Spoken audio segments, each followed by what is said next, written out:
Welcome to the welcome to the Comic Sauce Podcast, where we talk comics and comic culture.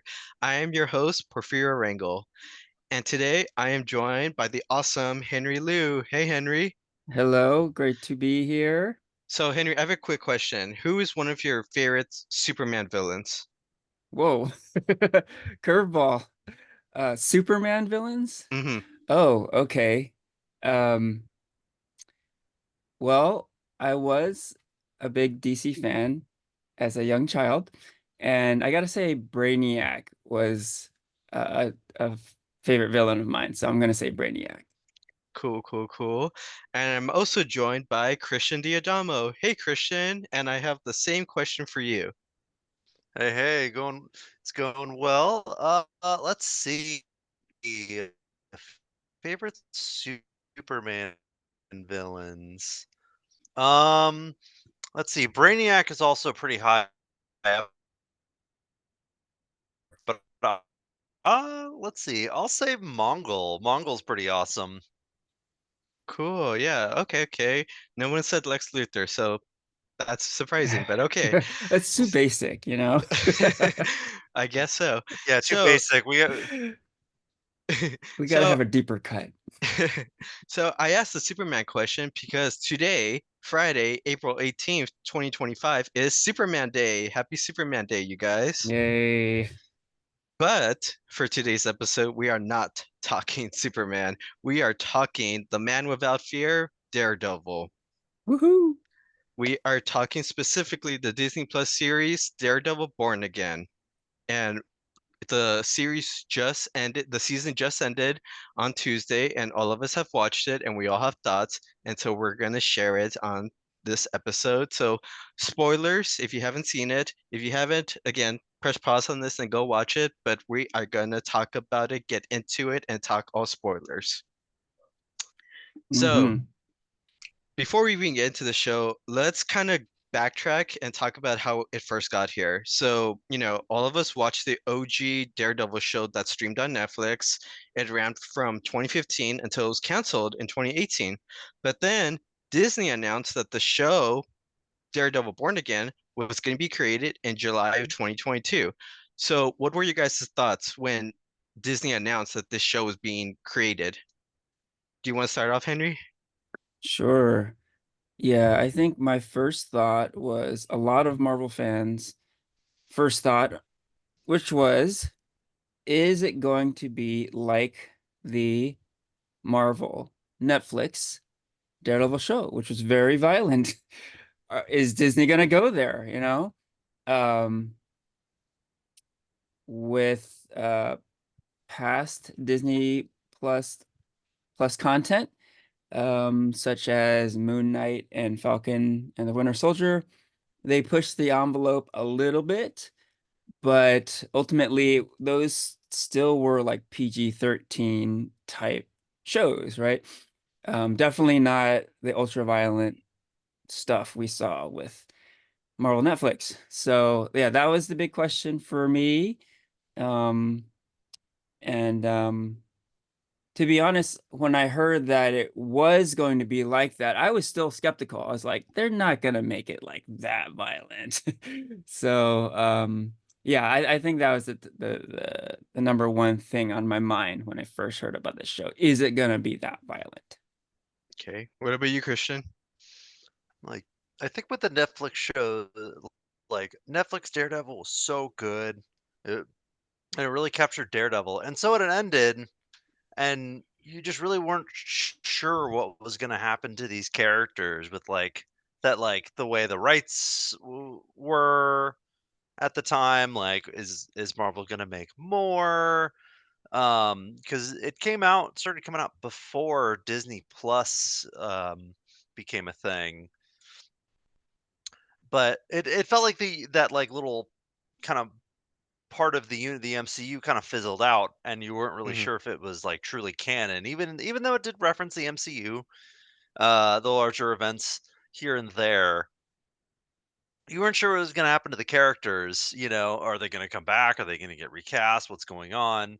I forget when Mahershala Ali was cast as Blade, and it felt like, oh, maybe this stuff isn't canon if they're gonna Mm, if he was a character in one of the Netflix one, but now is going to be a different MCU character. mm, Uh-oh.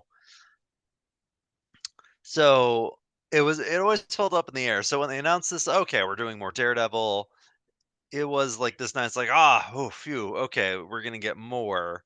mm. And we're bringing back the old cast, and you're like, okay, oh, phew. So there's this nice sign of relief, but of course, I do have to echo what Henry said, where you kind of wonder, like, is it gonna be like the Netflix show? I Mhm. think Netflix Daredevil set such a high bar Mhm, for comic book TV that you're kind of thinking, like, how do they follow that up? Season 3 was like pretty top shelf too. mhm, So Mhm. Daredevil itself went out on such a high note. mhm, So yeah, like you're glad that it's back, but also like a little worried. mhm. Yeah, I have the same kind of concern echoing both of what you said. Like, when it was first announced, I was a little happy because I was like, yay, more Daredevil, but a lot of concerned just because, it's like the Netflix Daredevil was, like Christian said, one of the best comic book TV series of all times. Like, how do you top that? Do you still have the same tone, for something that's on Disney Plus, something that's supposed to be more family friendly, Is it going to continue the same storyline? So there was a lot of doubt and a lot of questions that I had in my head. Um, so that's what I had when it was first announced. So let's talk about the title, Born Again. So it's a reference to the graphic novel of the same name that was made in 1986 by the legendary Frank Miller. But we all know that this storyline was kind of used in Netflix's Daredevil season 3. So, do you think that this show, Daredevil Born Again, that the title using Born Again in the title, is it appropriate? I think Hmm. it is 100% appropriate because the title Born Again, yes, is in reference to the comics storyline, but I think it has more to do with Daredevil returning to uh television, um and in a new way. He's on Disney Plus, right? So it's like, okay, he's back and he's quote unquote born again, right? Kind of reminds me of the Spider-Man Homecoming title, where yes, it is in reference to like this homecoming dance that happens in the movie, but more than that, it's Spider-Man coming back to Marvel, right? He's a Sony property, but he's coming back. It's a homecoming for Spider-Man, right? So I think wink, wink, it's kind of in that vein. Mm. What about you, Christian? Do you have any thoughts? Yeah, like let's see. So I'm looking up. So Daredevil Netflix was canceled in 2018, October 2018. So it's been so long since season 3 that there's been all this time, there's been all this waiting, and so um it is like you said, Henry, where he's coming back. He's back again to the MCU, and like now they're really like letting you know that this is canon. And I think, of course, with any show coming back after 7 years, there are going to be some changes. The actors are older. Um, they're going to pick up where they left off, but there's going to be some big changes. The show is in itself is born anew. Yeah. Okay. So, before this show came out, we've seen Daredevil and Kingpin in other MCU projects. We've seen them in Spider-Man No Way Home, Hawkeye, She-Hulk, and Echo. What were your guys' thoughts of how Marvel Studios has portrayed the character so far in those projects? Hmm. So I'll start. I really didn't like the way a lot of them were portrayed in, say, like Hawkeye. You had Kingpin and Hawkeye. Um, wasn't a fan of that. I didn't really care. Daredevil was a little too jokey swashbuckling. It fits She-Hulk, but it didn't really felt like it. When you watch it, you're like, it's not really the Daredevil I know, especially because that's, Charlie Cox again. Hmm. And I think, and so it didn't really felt like they were really done justice. And I think especially because Daredevil set such a high bar, and because they were such brutal characters before, to kind of see them in this more PG-13 aspect, it just didn't really feel right. Mm. What about you, Henry? Yeah, yeah, I pretty much agree with that.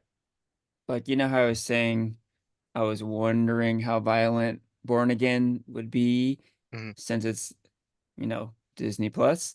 Um, yeah, I got a sense of that from She-Hulk, right? Where the Daredevil in She-Hulk was very toned down and was sort of jokey and not that violent, right? So I was like a lot of people who thinking that, oh, is the Daredevil Born Again series going to be like that? It's going to be not violent and not as serious and more like jokey. Um, so again, we did do an episode on She-Hulk, and I did like that season quite a bit. But yeah, it did make me wonder, like, where's this Daredevil heading? So yeah, just kind of emphasizing the point I made earlier. I was really wondering, like, what this show was going to be exactly based on the past content. Yeah, for me, kind of echoing what both of you said, like especially I think She-Hulk. Yeah, like listen back to that episode. I was not a fan of how Daredevil was portrayed in She-Hulk. As big of a fan as I am of the series and the character, I remember saying that if this is the tone and personality that Disney is gonna take with Daredevil and Charlie Cox, please don't bring the show back. Like, just let it stay. Rest in peace. But that. So I definitely had the same kind of reaction to what you guys said. So Hmm. let's get into the show now. So the opening scene, we see our favorite trio. We see Matt, Karen, and Foggy all together, and they're at our favorite place. They go to Josie's to celebrate. The gang is all back. What were you guys' reactions and thoughts seeing this opening scene, of these people that we loved for so long, Uh, it was Right. good to be back. You know, I think when you finally see it, you're like, you kind of see, this is what I've been missing. Like it started off real well, and you knew things were like, of course, it's Daredevil, so of course, things have to go south in some way. But um, it was nice to see your favorite characters return, after so long. Hmm. Henry, do you have anything to add? Yeah, no, I agree. It was really nice to see the gang back together, and it really felt like it was just like Daredevil season 4. We're just kind of continuing where we left off. These are the characters we're familiar with, and it was kind of like this cool seamless transition. That said, they seemed very happy, and anytime we see characters happy in a TV show, it signals like, uh-oh, something bad is going to happen. So it was ominous, and I definitely was right there. Yeah, before we get into that, yeah, like you guys, like when I saw that opening scene, I was like teared up and emotional. It just felt like, seeing like a friend that you haven't seen in a long time.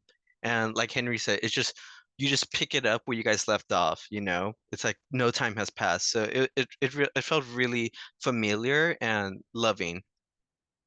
But, like Henry said, it doesn't last long. And unfortunately, there is a dark moment within like the first few 15 minutes of the episode. And we see Bullseye kill Foggy. Just like that. Like we want to start off with a Hmm. banger, and what a banger, what a shock it was. What were you guys thinking when you guys saw that? Yeah, I definitely didn't expect that. Same. Like, yeah, he dies so quick, and you're just like, wait, uh-oh, he's gonna be okay, right? Like, because you think like, oh, okay, well the show just started, so Yeah. hopefully he just gets hospitalized and not die. But they go right for it, and so it is a big shocker. But it is such a beloved character that you're just like, no, no, Mm-hmm. please, not Mm-hmm. Foggy. Mm-hmm. Henry, do you have anything to Yeah. add or? Yeah. I loved the way they started the season. Just you talk about starting with a bang. I'm literally a bang, right? Um, yeah, you're reintroduced to the characters we love, and you're thrown into this extreme situation. And then after Foggy is shot, there's a full-on Daredevil versus Bullseye fight, which was awesome. And then that ends with a huge exclamation point too when Matt drops Bullseye off the roof, right? Like, I mean, what a fucking start to the show. Like, I was like in disbelief, like jaw dropped. I was like, holy shit, like this is awesome, right? I definitely wanted to state that. And that's the way you fucking start a TV show, man. Like, just boom, like it hit him with a gut punch right away. I love it. Yeah, like you said, Henry, like that there was that awesome fight scene between Bullseye and Daredevil. A total callback to the OG series with the hallway scene, of just like being like a long, kind of looking unedited shot of them fighting. And Hmm. again, it's just this like reminiscent feeling of how the OG series was felt, and what we loved about it. And so another thing that was again a callback to the OG series was the opening credits. It was a different kind of tune, but it was the same rhythm, the same like dun dun dun, like very creepy, stalkery, thrillery. And so, did you have any emotion when you listened to that opening credits, Henry? Um, to be honest, not too much. I mainly skip the opening credits. Oh my gosh, you're We, one of we, those people. I'm one of those people. Now, to my credit, the first time, episode one, I watched it all the way through, but subsequently I didn't. So that probably speaks volumes in terms of me not being particularly interested in that part of the show. Yeah, gotta be I'll admit honest. I'm guilty of that too. I think the way they transition into the opening, where he like drops the mask, and you see the mask fall, and then the opening starts. Hmm. I thought was like so cool. Yeah, it was definitely cool. Yeah. So let's talk about some more awesome characters that we hate to love. I don't know how to say it, but Kingpin and Vanessa also return to the screen. And in this episode, Kingpin becomes the mayor of New York City. But I thought it was weird that, like, if we remember from season three, he ran for mayor and Matt, like, exposes him for all his scandals and all his dirt that he did, being the Kingpin, and people totally rejected him. But then in this episode, it's like people kind of forgot and they elected Wilson Fisk as mayor. Like, I don't know, how did you guys feel about that? Or did you even catch that? Hmm. Like, yeah, it does feel like it does undo some of season three. Exposes everything. He goes, he's supposed to go back to jail, but then he comes back and he's fine. Either they forget. Um, maybe there's a bit of social commentary there. Maybe not, and they just forgot. Hmm. But I guess in a way it seems there it seems far fetched, but also very plausible at the same time. Yeah. Yeah, some of that crossed my mind where a lot of the stuff that happened during the Marvel Netflix shows were sort of, swept under the rug a little bit. Hmm. Like, yeah, I don't worry about all the little details. Let's just move forward. Hmm. There was definitely some of that. Um, with that particular storyline, though, I mean, it's pretty clear that there were parallels between Fisk's rise to mayor and the current Donald Trump administration, right? I think that's pretty clear.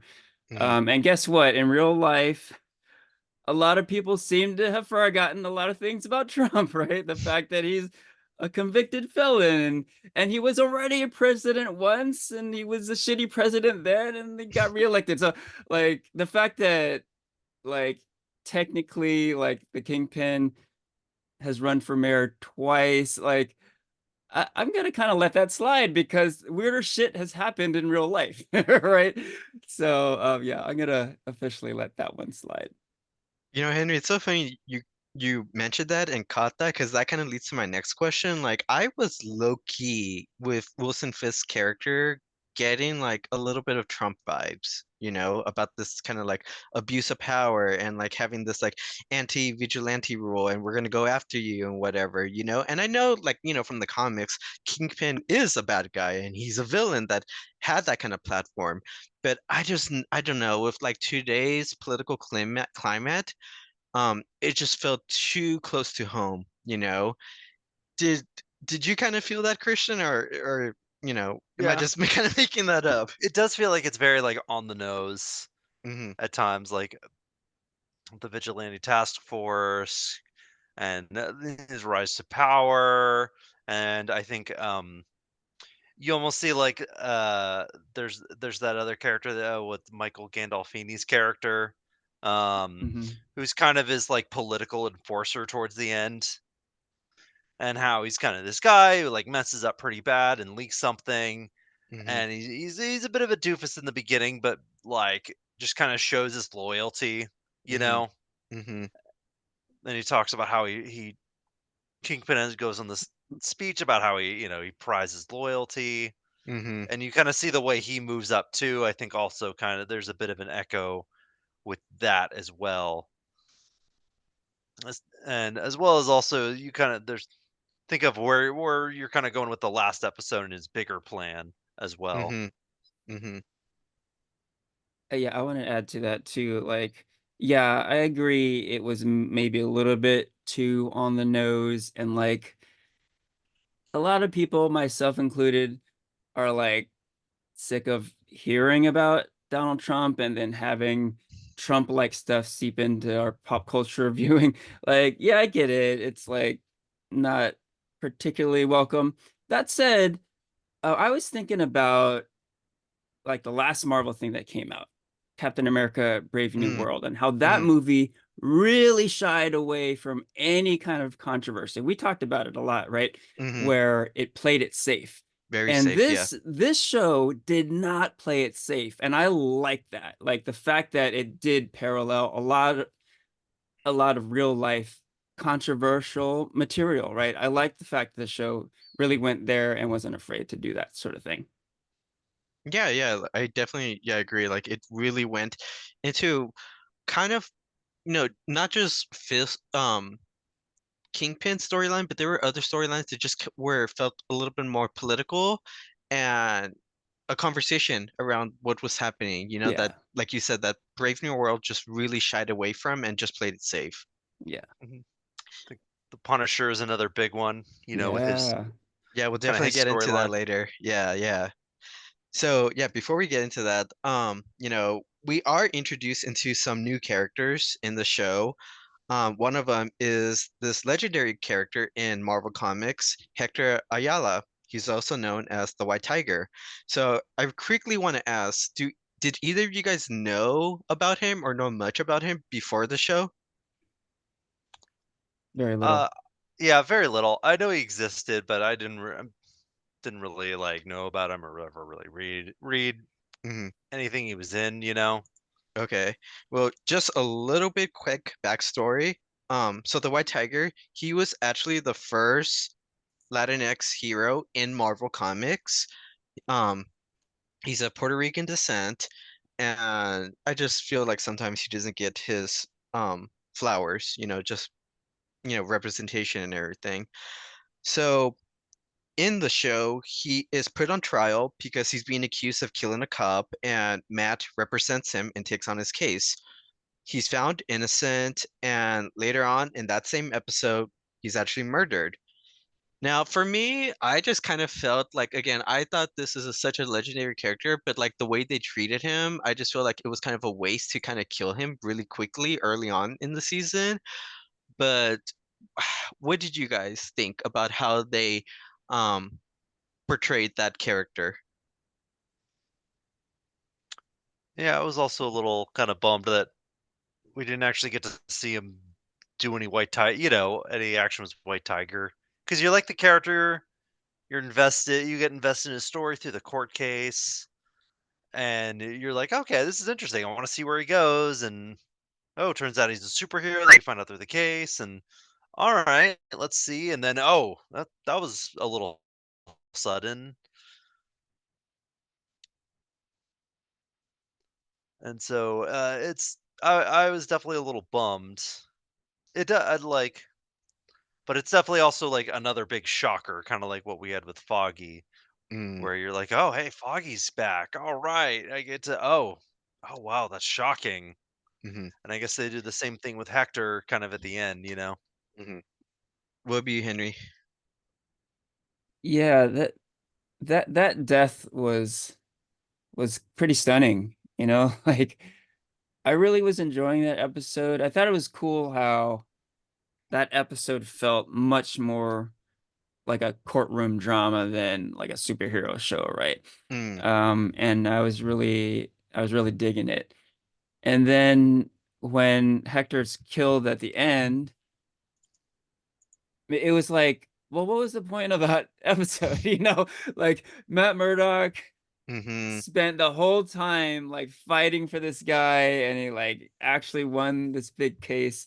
And it was like, what the hell? I mean, I get it. It was supposed to reflect the frustration of dealing with Fisk's New York, right? That's how it is in this world, right? hmm But it was frustrating. It was very frustrating, and it kind of left you with an empty feeling of like, oh man, what was the point of all that, right? hmm So yeah, um, an enjoyable episode, but yeah, the actual death and like you guys are alluding to, the White Tiger not actually getting to do his thing, like yeah, frustrating. hmm So, speaking of Hector's murder, he was killed by a group of rogue bad cops who idolize the Punisher and they wear his skull symbol. And, you know, Henry, we had a whole, I think, podcast episode about this, but this is just Hmm. really parallel to during the Black Lives Matter movement back in 2020, when a lot of police for the Blue Lives Matter were wearing the Punisher logo. And again, this is we talked about this earlier about like politics being within the show, and this was very much evident of what was going on during that time, of like Yeah. police taking up the logo and believing like I'm gonna do what's right. Um what what was going through your mind when all this was being played out, when the group was introduced and the logo and everything? You want to start off, Henry? Yeah, sure. Yeah, I really like this because it goes back to what I was saying about this show not being afraid to go there, right? Mm-hmm. Like, for example, Marvel Comics made the decision, the not so great decision in retrospect, to change the Punisher's logo in the comics for a bit, right? And that is an example of Marvel being afraid to go there. Like this skull is iconic in a lot of ways, right? And a lot of controversial ways. And that whole like logo change was like an attempt to like steer Marvel clear of that controversy, right? Playing it safe, which or what have you. But the storyline of corrupt New York City cops wearing the Punisher logo in the show is so cool because it's like they're going there, they're confronting this, and they're forcing this conversation, right? Like, what do you think about this, right? People doing bad things with this image that is very beloved, right? And really, asking the audience, like, what do you think? And then the characters are sort of dealing with these things themselves. Like the Punisher himself has thoughts on this, right? Hmm. So I love the fact that they go there and they explore like this controversial imagery. Yeah, there's even like a point where Punisher calls them fanboys, you know? Yep, I love that. And like you said, like it's Marvel has not really done like any kind of role or job of addressing the situation. I saw a video that one comic addressed it in one page of like Punisher saying that like cops were meant to uphold the law, and Punisher does the exact opposite, you know? So he's Hmm. like, we're not the same, you know? Yeah. And that was it. It was just one page, like a few like boards, you know, but here it is, full on in the show, kind of being like its own complete storyline, and I love it. Christian, do you have anything else to add? Yeah, it is kind of the big elephant in the room. I think anytime you bring up the Punisher nowadays, like I didn't even think they were gonna bring back the Punisher. Yeah, like they announced, I think they announced it fairly early on, but I think when you first heard these characters coming back, you're like, yeah, they're probably not gonna bring back the Punisher because of all this. Mm, hmm. Uh, Um, but I did really like what they did with the storyline. I think it was a great angle to take the Punisher, and it's something you really can't ignore. Like, what would the Punisher think of all this? Hmm. The way his logo's kind of been co-opted, and so I think they addressed it pretty well, and I think it is nice as you guys were saying that the show does like it feels like it does go there, it's not Hmm. afraid to tackle a political topic. Hmm. I agree, yeah. So now that we've been talking about the man, let's talk about the man himself, the Punisher. So we see him appear in episode 4, right? I believe Yeah. episode 4. What were your guys' thoughts seeing him again, you know? Christian, you want to start off? Yeah, that was pretty cool. I think when you first see the man get shot, it's kind of just a shadowy figure.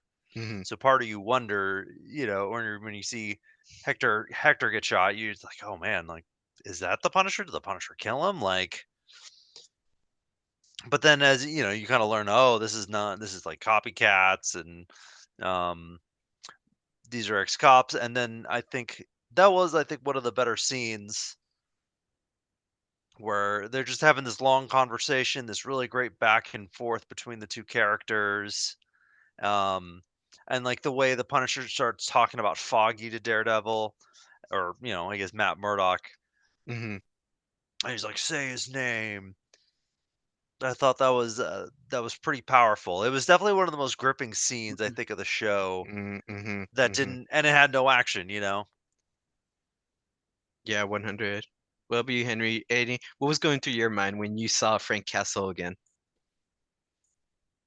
It's funny you worded it like that. When I first saw Frank Castle again, so I want to go to a big gripe I had, and this goes to whoever is setting up the Disney Plus app, because on Disney Plus you get like a preview image of each episode, and you can't get around it. Like you go into the app, and then the only way to start the episode is to see this preview image. So you're saying the Punisher does appear in episode 4. He also appears in the finale, episode 9.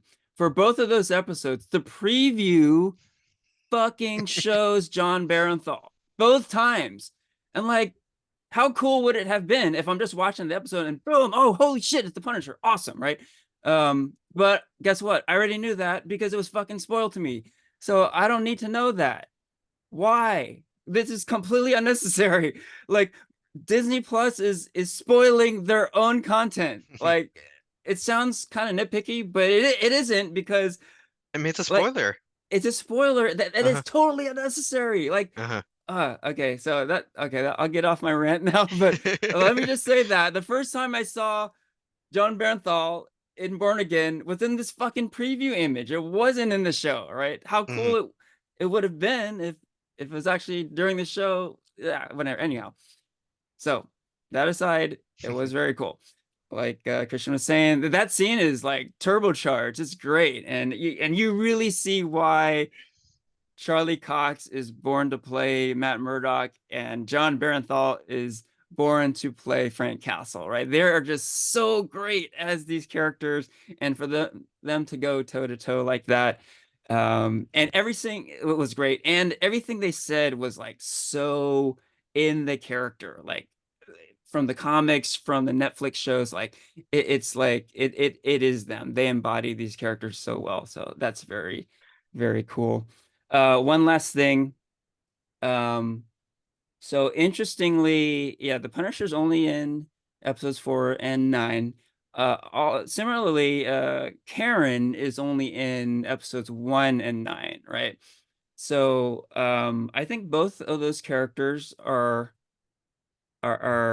welcome additions to this season. Um, that said, like they don't have much screen time, right? Mhm. Um, and it kind of made me think of what we talked about a little before about like Kingpin in past MCU show content where he's more than a cameo, but not Mhm. in it enough to be like a fully fleshed out supporting character. I kind of Mhm. felt that way with Frank and Karen here. Like I could have used a lot more of them. Mhm. You know, that I felt like neither character was developed all that much this season. So yeah, kind of a minor gripe there. I would have liked to see more of them, so I'll just leave it at that. I agree 100. Let me just say, put that out there. I agree with you. Okay. But, both of you guys brought up that conversation between Daredevil and Punisher. Let's talk about that for a bit. So, like you guys both said, Charlie Cox and John Bernthal, they just have great chemistry and they believe what they say and you feel it, you get into it. And so Daredevil believes in justice by the law, but Punisher's like, dude, I'd rather just kill him, makes the job easier. It's just it's the same conversation we've been having since season 2, of the Yeah. original Netflix series. Who do you see yourself agreeing with more, Daredevil or Punisher? Henry? Yeah. Well, I'll definitely say up front that I am a longtime Punisher fan. I grew up reading Punisher comic books, and I love the character. But I 100% side with Matt Murdock. Like in real life, like you don't go around killing people. Like the Punisher's basically a psychopath, and while the world is flawed, you know, the justice system is flawed, uh, crime enforcement is flawed. We have to, you know, have a civilized society, Mm, and we must have, some semblance of rules and law and order. So yeah, 100% side with Daredevil in a real life sense. okay. Christian? Yeah, I know it's so it's Daredevil, and I think also like the thing about this version of the Punisher or the Punisher at this point does seem like very unhinged. He's always unhinged. He's the Punisher, Mm, but he doesn't have that like sense of focus and that you've seen before with the character. It just seems he's just kind of sitting alone, hiding, and just being by himself. It doesn't seem like he's the man on the mission mhm, quite like he used to be. So there's a party that does kind of wonder that you think like, okay, he's also kind of lost his way a bit. I guess same as Daredevil, mhm, but in a bit of a different way. yeah. Okay, so let's move on. So, unlike the Netflix show, this show had a ton of MCU references, you know. There's a line where one of Matt's clients says that the man in the video might be a scroll, you know. All right. Episode 5 Mhm. feature Kamala Khan, aka Miss Marvel, her father. There's the Mhm. swordsman from Hawkeye. And even in one of the first few episodes, Kingpin references Spider-Man by saying that there's a man who dresses like a spider, you know? Mhm. So clearly, Disney is doing a better job of incorporating Daredevil in the MCU. So my question to you guys is, do you like all these MCU references in the show, or would you have preferred if it wasn't really in there? Just you knew that Daredevil existed in the MCU, but you didn't need all the references to kind of confirm that. Yeah, I was fine with it. Like, yes, there are a lot of MCU references, but never did it really take away from the main storyline. And guess what? Even with the Daredevil Netflix shows, there's been a history of MCU references, right? So yeah, I didn't have any problem with those. Christian? Yeah, I didn't have a problem because they were just little like lines here and there for the most part. Like you said, it's just the reference to Spider-Man here and there. I guess the biggest the biggest one would be Kamala Khan's dad, who's the banker in the bank episode.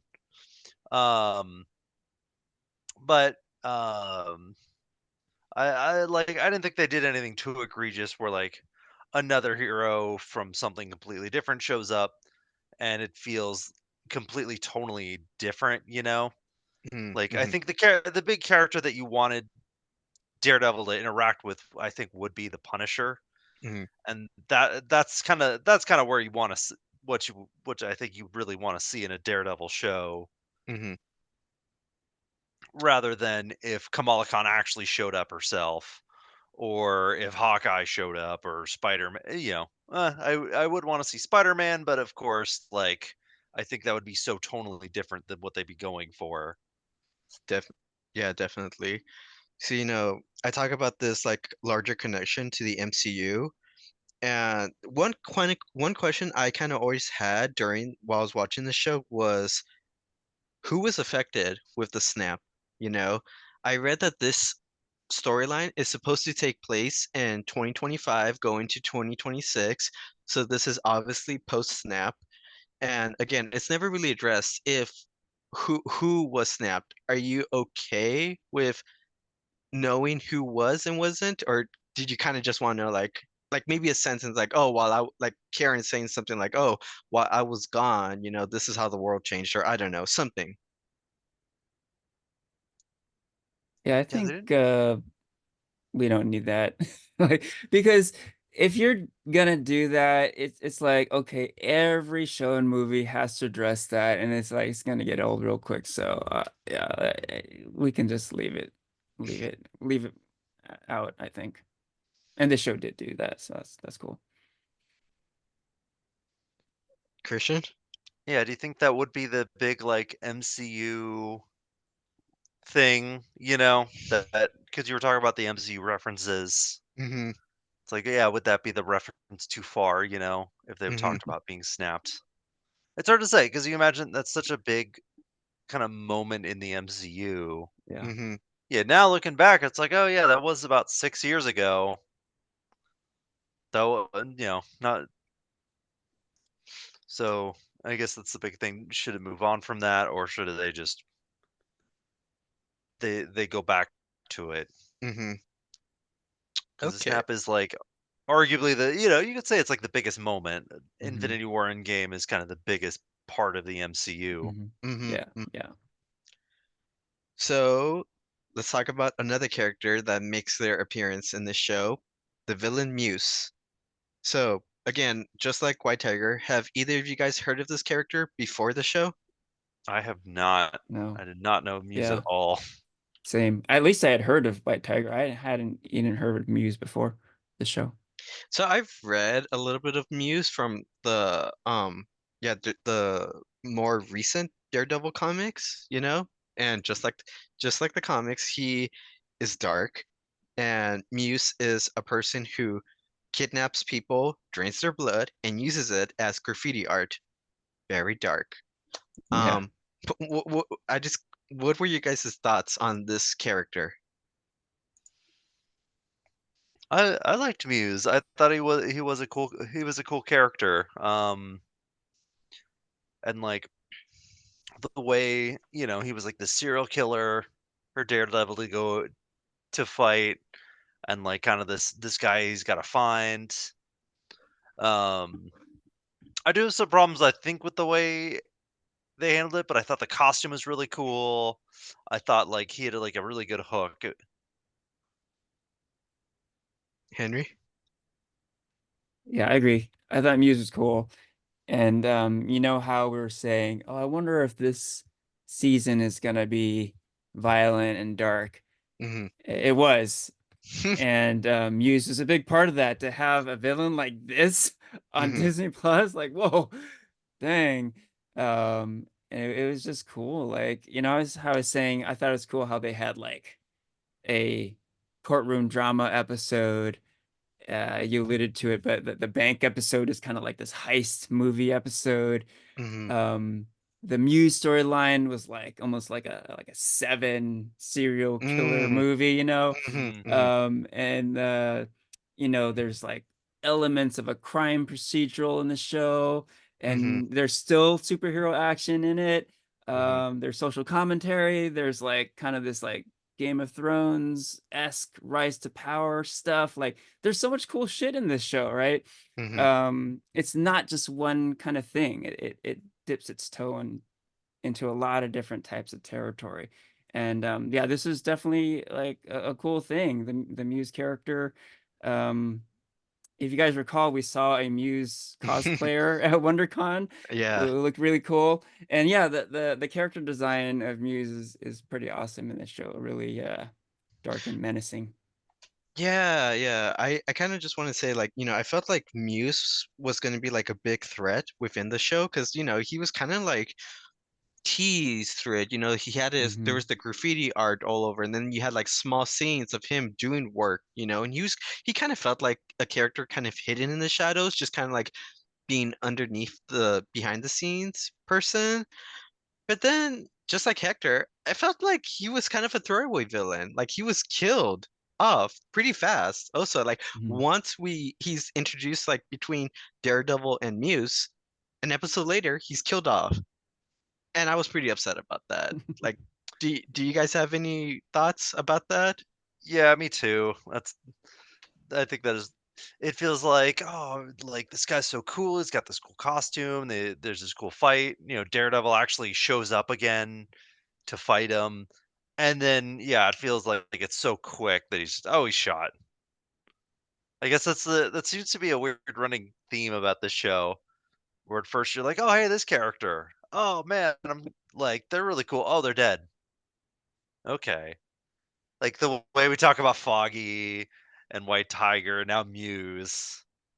They'll like introduce this character, or I guess in Foggy's case, reintroduce that you're like, oh, I like them. Oh, now they're dead. Oh, it's a little abrupt. Hmm. Yeah, I see what you guys are saying. Although in my mind, it was kind of a cool misdirect. Like you're made to think that Muse might be the main villain Hmm. of the season, but guess what? Ooh, he's not. Yeah, So a exactly bit of a that. twist there. So, I think storytelling wise, it was an effective move. Hmm. So, I said earlier in this episode that this season only has 9 episodes. Very short, I think. It needs more. But only 4 of those episodes does Matt put on the suit as Daredevil. And I'm not counting the first episode because he was only in it for 5 minutes. I'm not counting that. So I was honestly low-key annoyed. Like, not even in the bank robbery scene does he put on the suit. He fights the robbers as Matt Murdock. I'm just like, come on, this is the Daredevil show, not Matt Murdock, you know? But do you guys have any thoughts or kind of notice that? Like how much Matt Murdock versus how much Daredevil. Yeah. Yeah, I think that was one of my major complaints. I think with the show was that it feels it's a show called Daredevil, but it feels like we barely got any Daredevil in the show. And it feels like he just kind of shows up. He's like you see him in episode 1, just at the beginning of episode 1, Mm-hmm. because after that, that's when he throws the thing away, and then you think he's gonna get back into being Daredevil at like several points in the show, like during the the White Tiger arc, and you're just Mm-hmm. like, oh no, like after he has the fight in episode 2, but he doesn't, and then like he kind of just says fuck it, and just Mm-hmm. becomes Daredevil again, and you're just like, oh, it's not. I don't know. It wasn't as big of a moment as I think it should have been, even though the fight was cool, Mm-hmm. but. Like I feel like I remember the Netflix series. There were like entire episodes where he's in the suit, Mm-hmm. but in this one, it's just for a quick action scene here and there. So I thought that was pretty disappointing. It makes the show feel like mm, uneven. Mm-hmm. Henry? Yeah, I get what you guys are saying. It kind of reminds me of when I saw Iron Man 3. Like, Iron Mm. Man 3 has a lot more Tony Tony Stark Stark. out of Mm-hmm. the suit than actual Iron Man stuff, right? Mm-hmm. And that like really annoyed me. But that was that movie, which I'll go to my grave saying it's a shitty ass movie, right? This, on the other hand, is a good show. So how do I feel about like not a lot of Matt Murdock in the suit? Well, I will say it does help that the Matt Murdock as Matt Murdock scenes tended to be really good. Like Charlie Cox is, I said this before, but he's awesome as this character. He's born to play this character. And his storyline, I was completely gripped on. I was compelled. So I was interested in the character out of the suit, so I didn't have too much of a problem with that lack of costume. And um, in addition to that, a big theme of the season is Matt Murdock not wanting to be Daredevil, right? Mm-hmm. Mm-hmm. That's his struggle. Like that to me, that's the main struggle of season one. It's not even Daredevil versus Kingpin, Daredevil versus Muse, or whoever, right? It's Matt Murdock struggling to identify who he is. Like, am I Mm-hmm. Daredevil? Like, do I want to be Daredevil anymore? He goes back and forth on it, and that's his struggle. So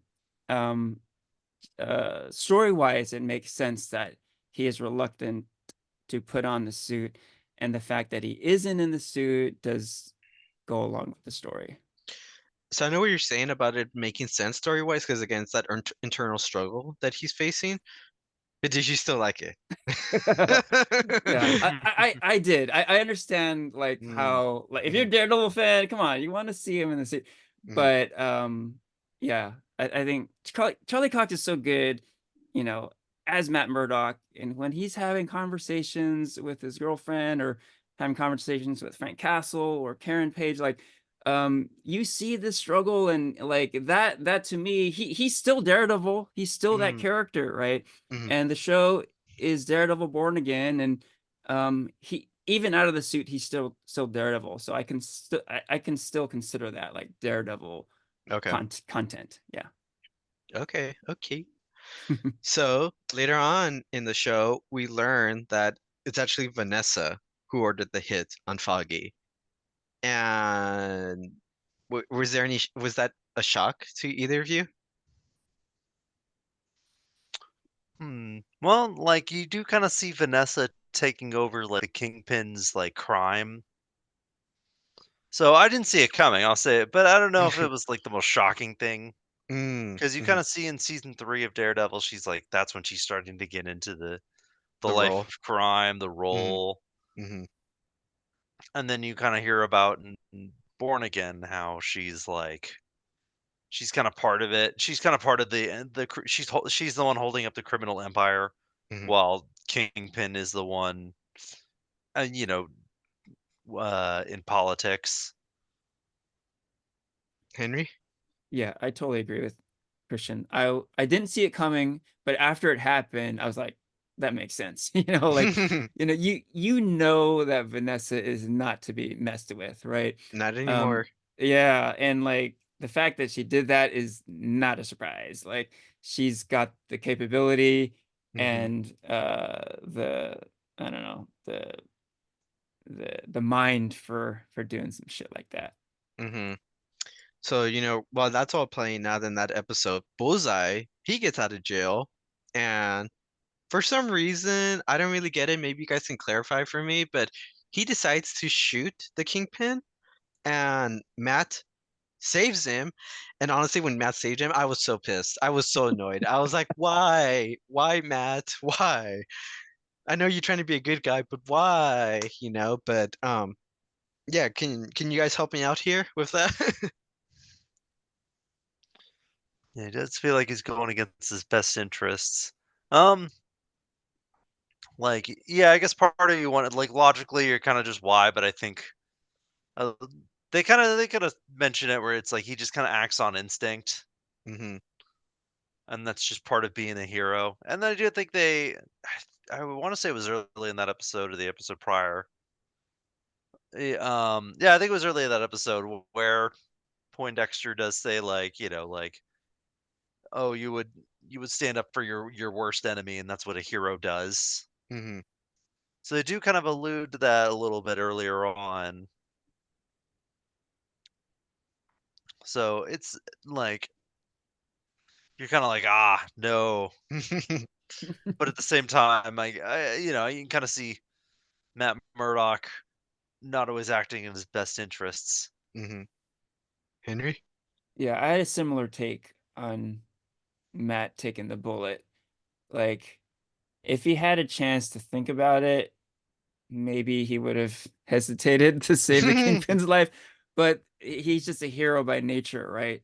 Someone is about to get shot, and he just instinctively goes in for the save, right? That's Daredevil, right? So that's how I read that.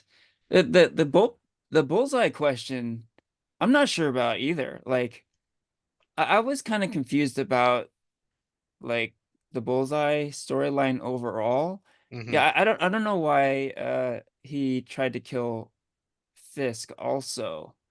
I kind of thought that it was another Vanessa ask, but I just was kind of unclear on that whole thing.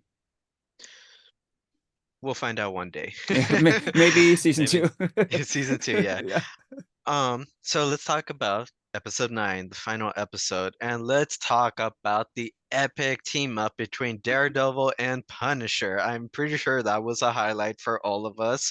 Um, who wants to start off? So I'll start off. That was a pretty good fight scene. That was very cathartic. I think um like I said, earlier, like it felt like there wasn't getting enough Daredevil, and you're kind of like, all right, where's the Daredevil action? And so I think episode 9 really does kick things into high gear, and that's where you really get to see the action with him, and then you have the Punisher, and I thought it was really good, and of course it was very violent and bloody. Felt like they really weren't pulling any punches that episode. And that's what we want. Yes. Yeah. I like that scene a lot too. Um, of course, it's cool to see Daredevil and Punisher fighting side by side with extreme violence.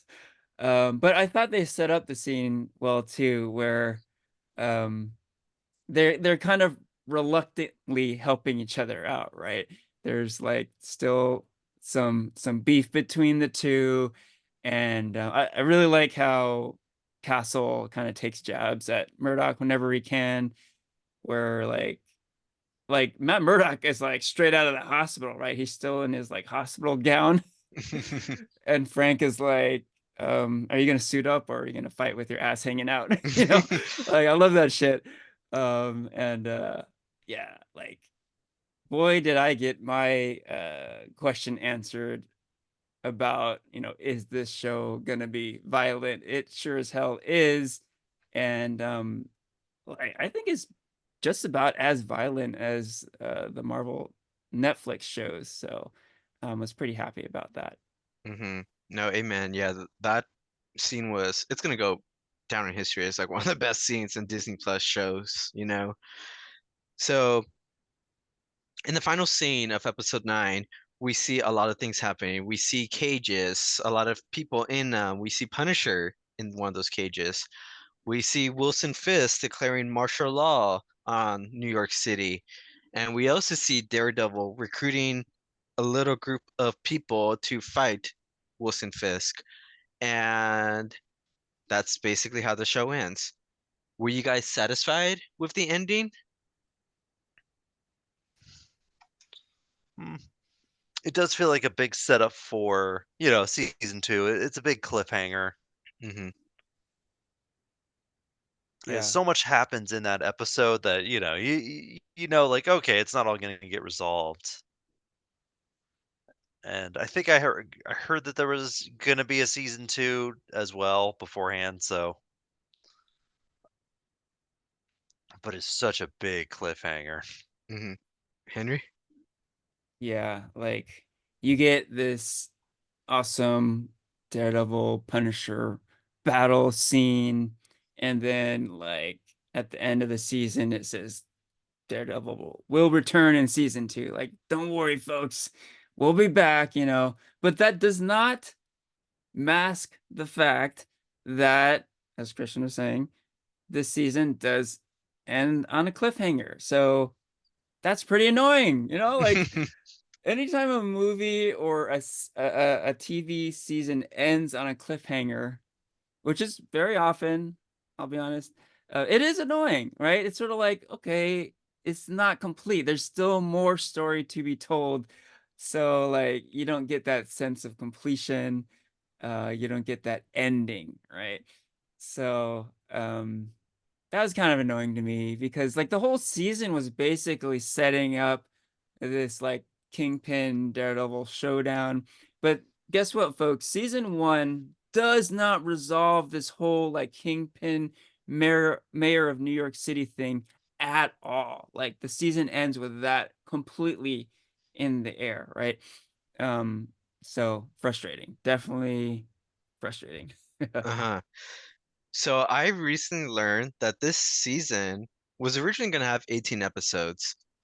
But, there was a lot of things that happened. There was the writer's strike that kind of had the show on hiatus for a little bit because they were trying to figure out what to do with the storyline.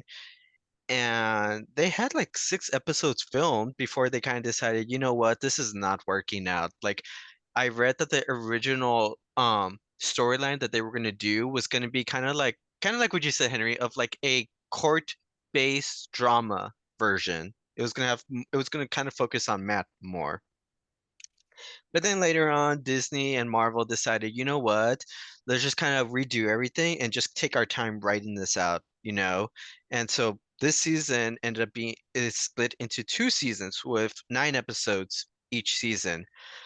So my question is, does the do you think that the storyline going on, like you said, Henry, of the showdown between Kingpin and Matt Murdock should have ended in one season and then have second season be a different storyline, or just kind of let this play on the long haul of being stretched out in 2 seasons for some dynamic good writing, maybe. I don't know.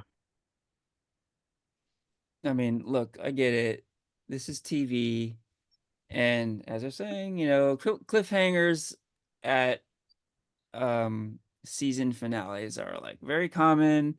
Um, it's a thing. But personally, I'm not a big fan of that. So yes, I would have liked to see like one season resolve like this main storyline, right? Um, it's hard to argue with this show that much because it is a really good show. Like I highly enjoyed this season. So I mean, if doing that would have meant like rushing the story and just having it be really messy, then like no, I don't want that. But it just you know, it just leaves me sort of like uh Wanting more. wanting more, yeah, Mhm. and I know the season's gonna come back soon and I don't have to wait years like some other stuff. But you know, like it's like it's just frustrating, like I said. Mhm. Christian? Yeah, like I didn't mind the cliffhanger. I guess, like Henry said, it's just a part of TV, and I think a lot of the Marvel shows themselves have ended in, even if it's not a cliffhanger, it always feels like okay, we're ending in a way that's setting up something else. Hmm. Even if it resolves the story, there's always the carrot for the next thing. And with pretty much every Marvel show, none of them really like, and that's just kind of, I guess that's just Marvel, you know. Hmm. So, like I said, I kind of knew there was a season. I heard some news about there's going to be a season two Hmm. at some point. So I don't want to say I expected a cliffhanger or what the episode was, but you know, I'm not. Um, I You're not guess, complaining. yeah, I'm not complaining. It is what it is. Uh-huh. That's TV. So, in typical Marvel fashion, after the show or after the episode wrapped up, we have a post-credit scene. Yay!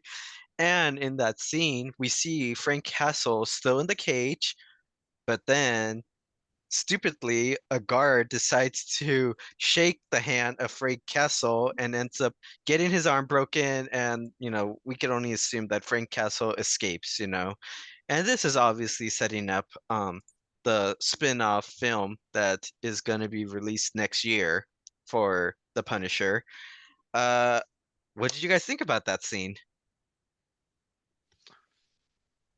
Like, oh, it sets up the Punisher, because Frank's gonna make it out of there. I think when you see him with all the cops around him, like you're like, he'll get out. The Punisher's been through worse. Yeah. And then you see him in the cage, and you're like, oh, I wonder what they're gonna do. Hmm. So of course that's the big setup. Um, Although you kind of think like, he's like, oh, let me shake your hand. You're like, yeah, Like an idiot. yeah. Uh, Henry? Yeah, I thought it was cool.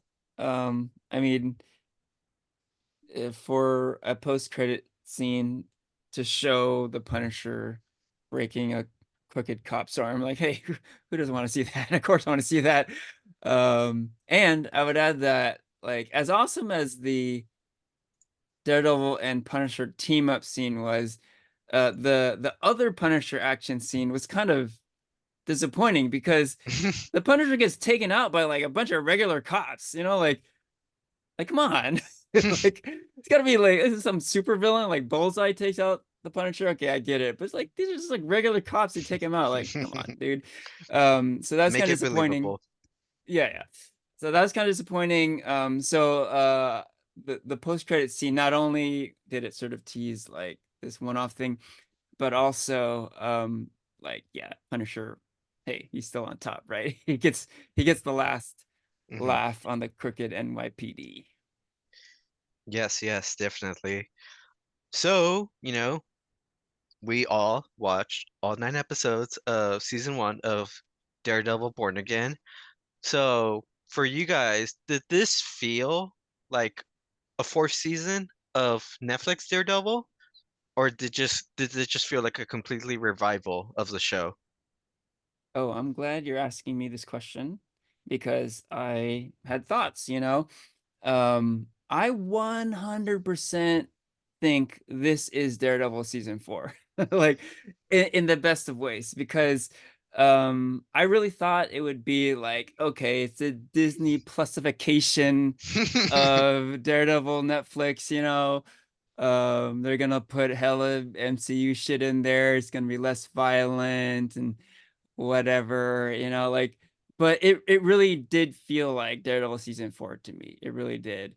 And you could tell that they were kind of going for that. Like from the very beginning, we are talking about it, like Matt, Karen, Foggy, boom. We're right back in that world. And like, you know, we've seen this lately with like X-Men 97 being an extension of X-Men the animated series, and like Hmm. Ahsoka, kind of an extension of Rebels, right? That sort of thing. Um, but like this was like probably even more than those. Like a true new season, additional season of the Hmm. original shows. Yeah. Hmm. Hmm. So very refreshing. I thought that was awesome. Okay. What about you, Christian? I would say generally yes. This is Daredevil season 4, um, and that it does really follow up. I think there's definitely parts that do feel. I thought to me like, okay, this does feel a bit like Disney Plusification. I think the only episode where I think that truly comes out would be the bank episode. The Mm, That's where I think the tone kind of shifts a little more PG-13. Daredevil's a little more jokey, or Matt Murdock is a little more jokey. That you get Kamala's dad as a like kind of like a major player of the episode as well. And I think like I'm not gonna say I hated that episode or anything, but I do think tonally that's kind of where I thought the show was more gonna sit at times. I mm, think it does kind of go back there. Um, Here and there, but I think overall it does feel like Daredevil season 4, and I think they do the best job they can for something that's been off, been away for 7 years, mhm, um, and that was held in such high regard. It really is like it seems like an impossible task to follow that up now, you mhm, know? But I do think that, like, it does especially in, like, the very beginning and the very end. I think they really do nail that Daredevil tone and that Daredevil feel. mm, mhm. Cool. So, is there any wishful thinking from either of you of Marvel bringing back more Netflix characters? You know, Rosario Dawson's character, Jessica Jones, Luke Cage. Is there anybody you guys want to see come back? Well, Hey, at the oh end god. oh, yeah, sorry. At the end of, the season, he's like, "I'm building an army." Hmm. He does say that, so that does kinda, like, ring off some bells where you're like, "Oh, maybe that's where they can bring back the Defenders characters." Hmm. I think a big one I'd really wanna see is Luke Cage again, Mm, and, it'd be nice to bring back as many of those characters as they can, um I wouldn't even mind seeing Iron Fist. I know, like, no one really liked the Iron Fist show, but it's like, why at this point, why not? He's been away for so long. Maybe they can do something new with them. mhm, Maybe they can. I think I'd rather see Colleen Wing. I think a little more, but like, sure, why not? But he's probably a little lower. I want to see. I'd rather see Misty, Luke Cage. Jessica Jones. Elektra. Elektra. Well, I guess, like, is Elektra dead? Hmm. Hmm. 'Cause technically, I think she died in the Defenders, but I mean, she's Elektra. She always comes back. They always come back. Yeah, they always come back, so I think that would be a big one. Hmm. What about you, Henry? It's funny you mentioned that, Christian, because I had the exact same thought when he said something about building an army. I was like, oh, uh, Defenders? Like, and then like in that same episode, you see his so-called army, and it's just like this room full of randos, right? It's like the bartender and like a couple like non-crooked cops, right? It's like, oh, that's your army, like that's how you're gonna get it done. Yeah, I don't know. That's a big question mark. I've heard nothing about like other Marvel Netflix actors coming back, reprising their roles. I think there was some rumor mill stuff about Kristen Ritter reprising her Jessica Jones role in the MCU, but um, I think those are just rumors. So I don't know. And my take is that the show didn't mean to make you think that he was referring to the Defenders, but rather that he was going to gather the good people of New York City Mm-hmm. to fight the good fight against the corrupt of New York City, right? That's how I read that. So, but it kind of goes back to what I was saying about how like this show is sweeping a lot of that Marvel Netflix stuff under the rug. And when he says like building an army, like people who've seen those shows like instantly think, okay, Defenders, like Defenders, you yeah. literally had a team of superheroes you fought crime with, right? Mm-hmm. So you make some calls, like no, I guess not. Like so, I don't know. It's kind of confusing. Um, uh, but oh, hey, also, uh, uh, related to that, there's a scene, I think it's episode 9, where the police commissioner is like in a car and he's talking to a police officer, Mm-hmm. a black police officer, and his name is Luke.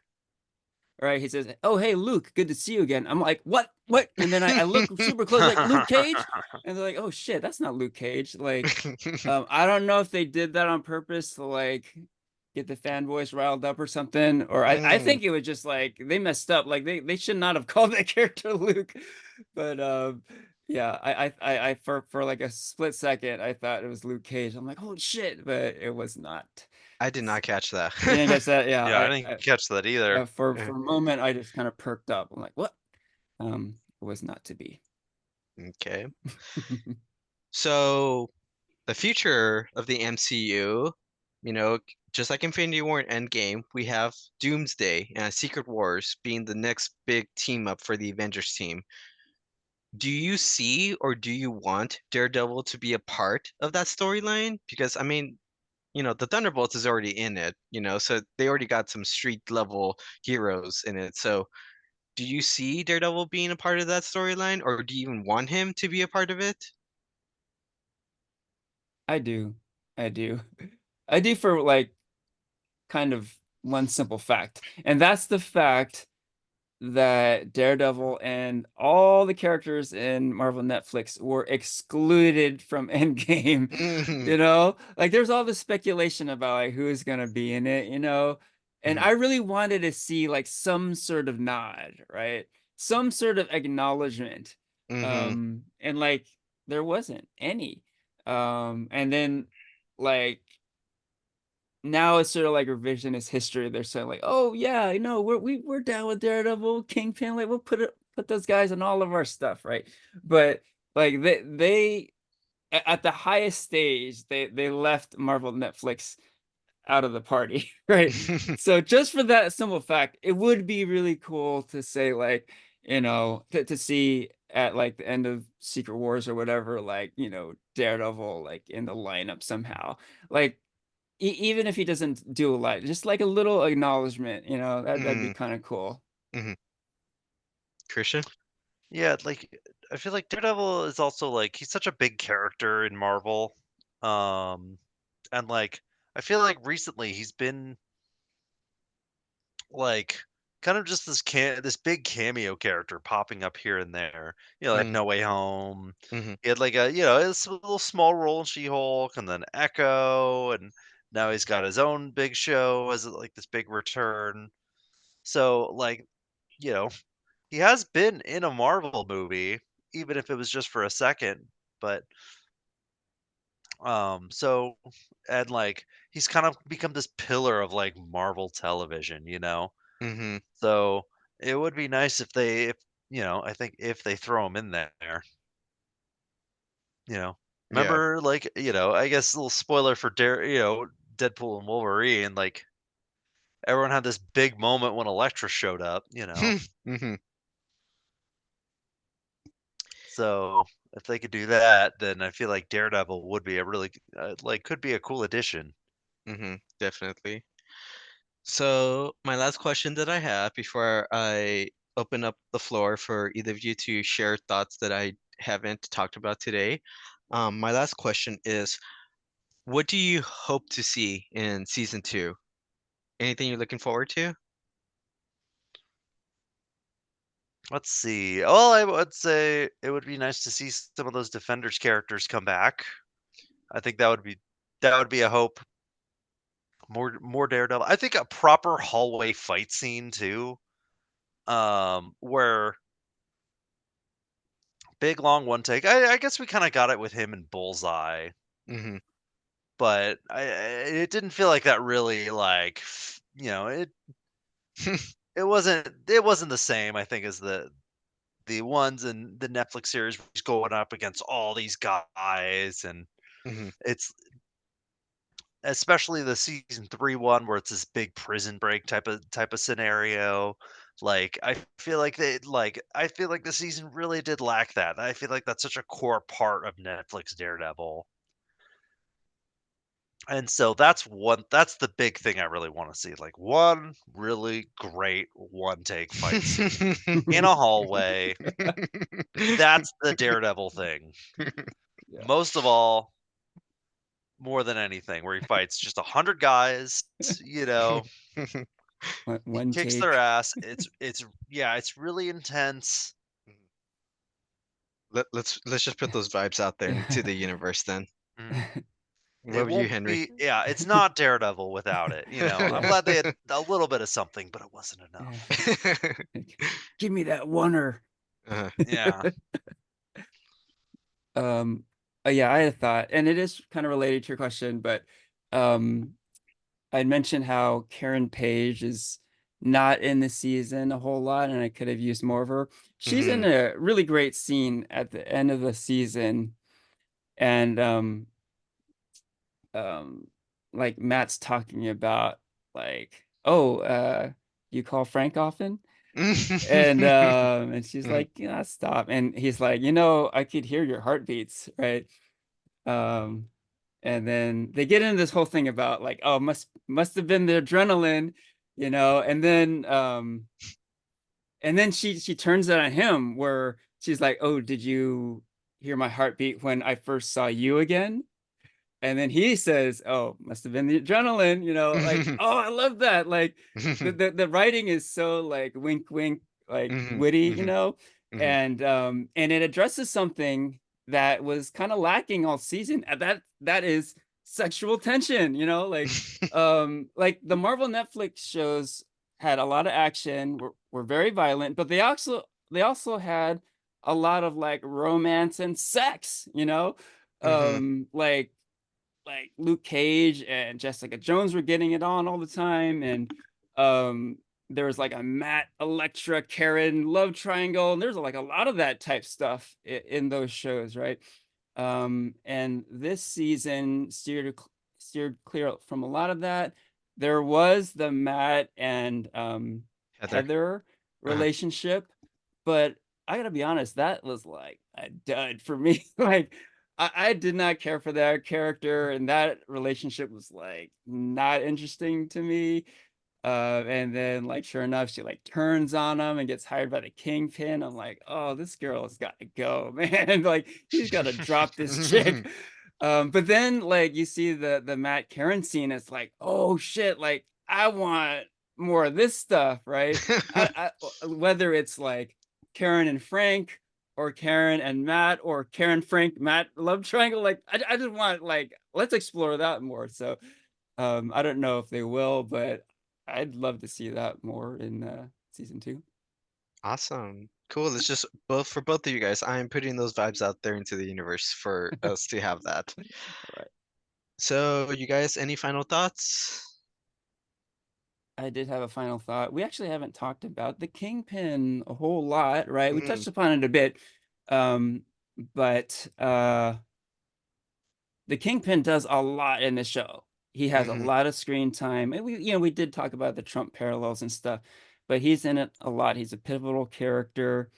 Um, I thought there was a fucking awesome Kingpin moment at the end of the season. So the Kingpin storyline in this season was mainly his political Hmm. rise, right? He's not the Kingpin anymore. He's gone straight. He's Quotes,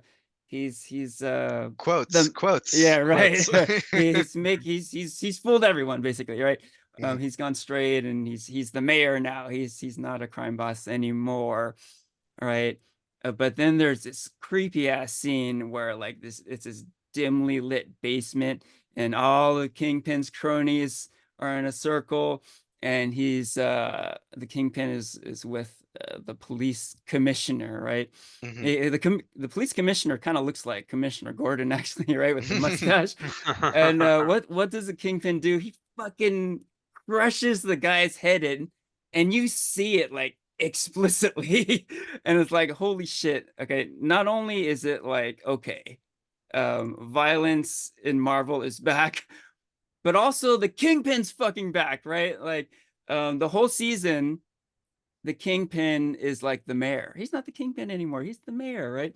Hmm. But in one moment, the Kingpin is back. Like the Kingpin from Marvel Netflix is back, right? Where there's that moment where he like bashes that dude's head in with a car door, right? We all remember that. Hmm. Um, we weren't getting that this season until this moment. And guess what? Kingpin in the comics is brutal like that. Like, even early Kingpin, he wasn't like this boss behind the scenes who would Hmm. send his henchmen out to take on Daredevil and Spider-Man. He would get in there and fight those guys himself, right? So he's like a man of action. So really cool to see that. Hmm. He's Yeah. he's not the same Kingpin from like Hawkeye, with the Hawaiian shirt and Right. being hit by a car and being defeated by Kate Bishop. Yes, exactly. Christian, any thoughts you want to add? Hmm. Yeah, that death scene from the police chief, probably like one of the most brutal deaths I've seen, Yeah. and Hmm. probably the most in like a Marvel show. Like that was like I think unexpected that they show you all of that Hmm. for Disney Plus. Like, yeah, it is nice to see. It is really nice to see the Kingpin like return to form. Yep. So like anytime, like I think the Kingpin was great. Matt Murdock was great. I will say, I guess the complaint was Matt Murdock's new crew. I didn't really care for him. Like, the love interest, as you mentioned, Henry, Mm. not so great. I also think, what was Daredevil's like, or Matt Murdock's like pal. The I can't even remember his name. the private investigator? Yeah, I don't, yeah, I forgot his name.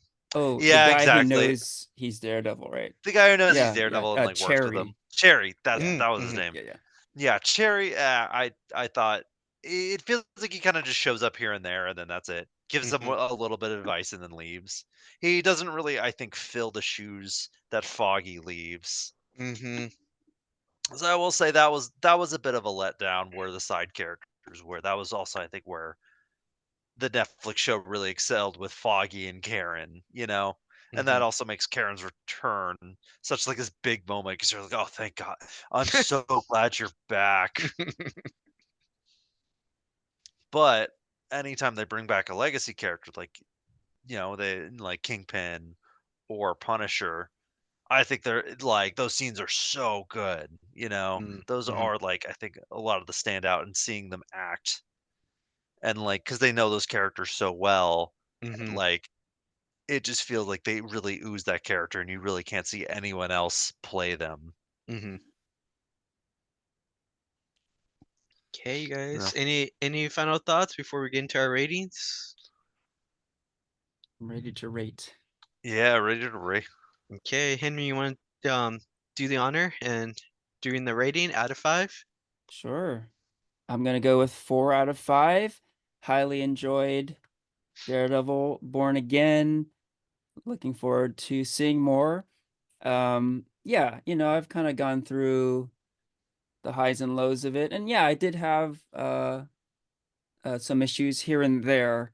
But bottom line for me is that um, the show had me hooked from the get-go. Like, I can't get over how awesome the very beginning of the season was, and it had me. And like, um, I couldn't wait to watch each week, you know, in a world where there's so much content and I feel like content fatigue at times. I was never, tired of watching this show. Like, I Hmm. never went like more than a couple days before um the show released each week to tune in, you know. Um yeah, like I tend to like wait a bit on shows these days. But I was watching this show weekly, and it wasn't out of obligation. It wasn't like, oh, we're gonna podcast this show soon. I better watch it. It wasn't like homework. It was like, oh, I really want to watch this show. So yeah, definitely enjoyed it. Definitely recommend Daredevil Born Again, 4 out of 5. Cool. 4 out of 5. What about you, Christian? I think I'm also gonna land on a 4 to 5 for the season. I think there's a few things that I do think do some heavy lifting. I will say this season is much more of a mixed bag than I wanted it to be. Um, I think in the middle of the season, I was really like I didn't dislike what I was watching, but I was feeling a lot less into it than I wanted to be, Hmm. and it was more of like a 3 out of 5. I didn't dislike it. I think the episodes were good, and even though I have problems with, I think it overall, I think the middle feels a bit more, because of the way we talked about these like abrupt ends to these characters you start getting used to, Hmm. and it feels like these just little mini arcs Hmm. that don't connect, I think, as well as you really want them to. So, I was really feeling a 3 out of 5, I think, when I like in the middle of the season. Hmm. But I do think that last episode really does bump it up. I think that's the episode, like the beginning and the end, I think are so stellar Hmm. that it does really make you hungry for the next season. So, right now I'll say 4 out of 5. So two 4 out of 5s. Now let's make that three 4 out of 5s because that's what I Yay. give it. Um, I really enjoyed the season. It was a show I looked forward to watching when I got home from work every Tuesday at 6 p.m. And it was so great seeing these characters um back. You know, Karen, Foggy, Punisher, Kingpin, Vanessa, even Bullseye, you know. And like I said, it felt like seeing friends that you haven't seen in so long, but it felt so familiar and it just felt great to just pick it off where it left off, you know. There was just like this great love, you know. And I guess the reason why I don't give it a 5 out of 5 is this word that both of you guys use. I think that this show was a little bit like Disney Plusified. Is that the word you guys use? Something like Yeah. that. You guys need to copyright that word.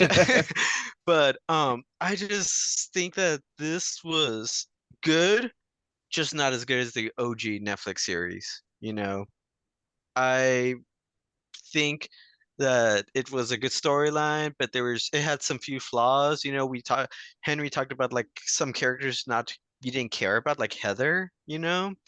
And then there's other like great characters that just had a disappointing like cut short of screen time, like White Tiger and Muse. So it definitely had its faults, but overall, it again just felt like a reunion of seeing these characters again. And the first episode, the last episode, the opening theme, it just all felt reminiscent of why we like the Netflix Daredevil show. So for that, I'll give it a 4 out of 5. And with that, if you have not watched Daredevil Born Again yet, watch it on Disney Plus. It's available now. The whole season is out. Season 2 comes out next March 2026. And with that, good night and farewell from Porfirio, Henry, and Christian.